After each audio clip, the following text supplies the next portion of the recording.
Ooh, it's sunny. So recently I've been prowling the internet because there's not really all that much else to do. I have been obsessed with Bon Appetit because because I fancy myself a chef of sorts. I want to try a little Bon Appetit recipe. Today we're gonna try the triple threat onion galette, which is a name for the ages. We're gonna see how that goes. I'm gonna follow along step by step, see if I can do it. Already the list of like instruction, or the list of, like the things that you need is like mental. So, let's just do the damn thing.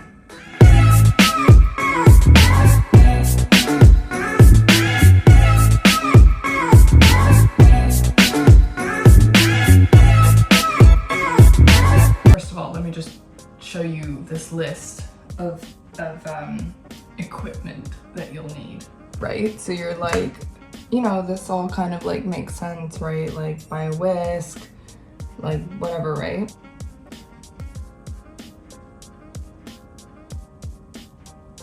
Am I the only one who thinks that that is an unbelievably complicated list? Because I only have like 3 of those things.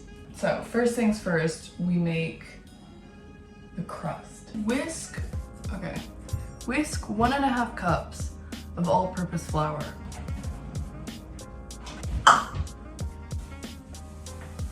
Oh, Jesus. 1 tablespoon of sugar. A teaspoon and a half of diamond crystal, or a teaspoon of Morton culture sugar. I don't have Morton culture I don't have Morton kosher salt. That is hard to say. And I don't have diamond crystal, but I do have Malvin. Sometimes for measurement, I look at the size of the spoon and then I like imagine if it were filled, how much would that be? I don't think it's a great way to measure, but is it a bad way to measure? I don't know. Combine. Okay, this next part. Okay. Cut 12 tablespoons, 1.5 sticks of chilled unsalted butter into 1/2 pieces, add to dry ingredients and toss to coat and distribute. What does that mean? Cut 12 tablespoons. Is that a measuring thing?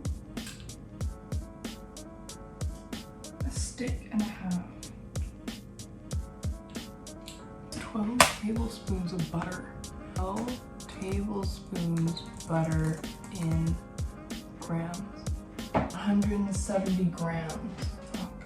This is in 25 increments. 150. Okay, it's about there. Butter's so gross. You know what I mean? It just feels gross. Using your hands and working quickly, rub and smash butter into flat, irregular pieces. Be careful not to overwork. You don't want to soften the butter too much. Oh, you're meant to like already cut this into, okay, I see. I also think I slightly fucked this up because I let it sit on my countertop. Ooh, okay. It's funny because on the website there's like a gif of this woman like doing this, and she like very comfortably just kind of like goes and does it. I feel like her butter looks colder than my butter. I hate this. Oh. It's like if it's getting too warm, put it in the freezer. So I'm gonna have to put it in the freezer for a bit, I think. I think the point is that you wanna like chill it. Yeah, mine definitely doesn't. Well, it kind of looks like that. Drizzle a 1/3 cup of cold water over and mix with a rubber spatula, smashing in butter until dough mostly comes together. It will be very dry and shaggy. I feel like this is pretty cold now. I can't tell if it's helping me or not helping me that the video is like there. My dough now looks like this, which I think kind of looks like that. She puts it out onto her work surface too. Now you're going to fold the dough. See, this is where she like gets her bench scraper and does that, but which will give it its distinct flaky layers when baked. Turned out onto a lightly floured surface, working quickly and using a rolling pin and your hands press dough to form a mass. I think mine looks a little wet. I know what I want to do, but I know it's the same thing that I'll get like criticized for, but I'm thinking I might just do it. Yeah, because it looks like the back of this has like a similar, you know? So it was basically like, work quickly and do this, and you like, oh my god, what is she doing? Oh, use rolling pin. Maybe I literally just, oh, I see what's happening. Okay, I've abandoned the knife. It was not useful. Oh my god, this is so intense. What the fuck? How is hers just like existing? Well, we shall see. It's like, go heavy with the flour, so I'm just, because basically you don't want it to stick, even though mine's already sticking. I think this is like what's giving it layers. That makes sense to me. It's like a croissant, you know?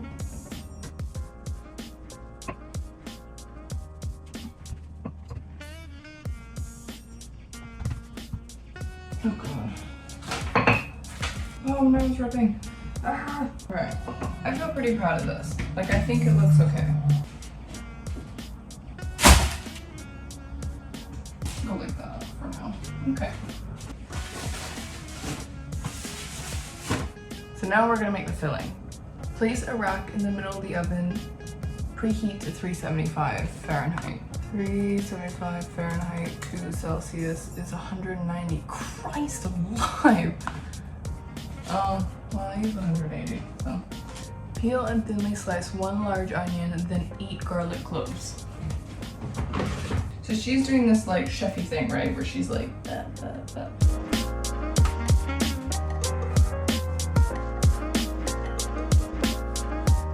Oh my eyes. 8 garlic cloves, that's so intense. Oh my god, my eyes.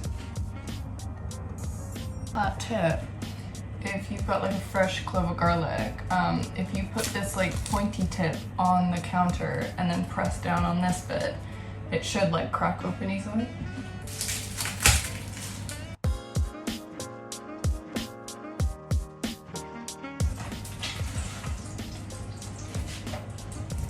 Cover, and she like literally has like a tray, so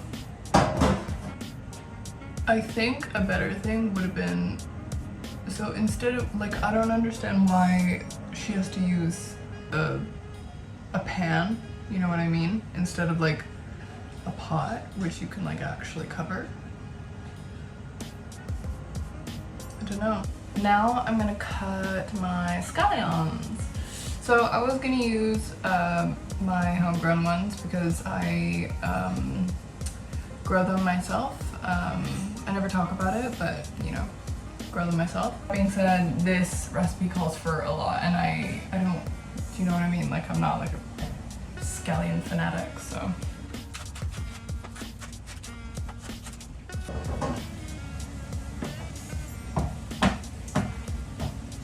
So for this, you're meant to put a thin layer of Dijon mustard on, right? But my Dijon mustard went off last year.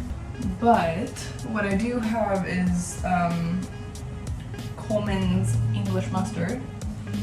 And I have this like whole grain mustard from like Fortnum & Mason, so I'm like, I don't know, sometimes I feel like adding expensive things makes things taste better.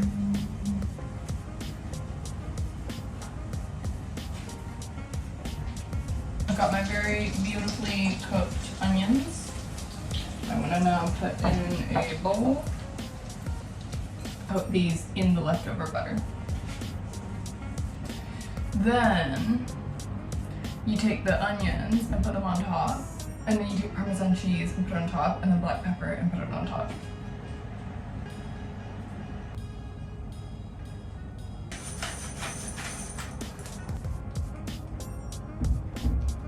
Cute. Scatter scallions all over. Okay. Okay, sorry, I just need to say something about this video that she's showing us. So she was like, cook it in the hot pan, right? And then she takes her hand and grabs the hot scallions and puts them on top. It's really intense. I'm not gonna do that, but.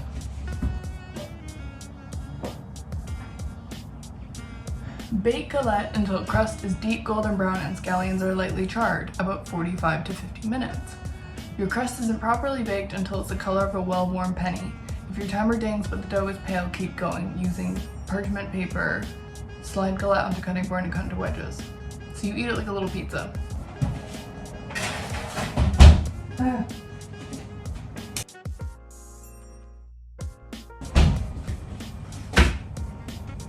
Not bad. Very cute.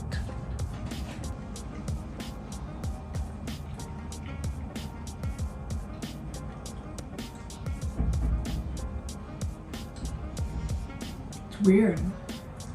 It's good though. It's really weird, but it's good. Wow. It's not bad. It's not bad. Thanks for watching another episode of Good. Let me know what you think. Let me know if you also try this out. If you do try it out, send me photos. Until then, ciao.